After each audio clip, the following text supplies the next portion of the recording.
In today's video, I'm going to teach you how to set up a Zendesk Knowledge Base, following our full 2025 guide.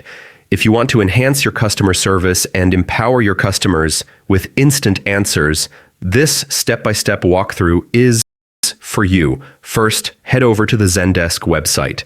A knowledge base is an essential part of any complete customer service solution.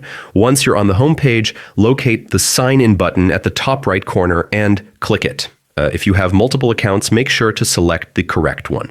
Then enter your email and password carefully to avoid any login issues. Click Sign In, and you'll reach your Zendesk dashboard, the central hub for all your support operations.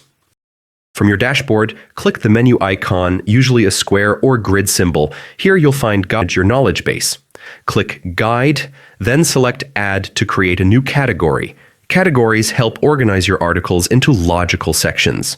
Type a clear and descriptive name, add a short description explaining what users will find, and click Add to save your category. And Knowledge Base now has a new, well-organized category. Keeping it structured helps customers find answers quickly, reduces support tickets, and improves overall satisfaction. Thank you for watching, and be sure to explore our other tutorials for more tips on optimizing your customer service with Zendesk.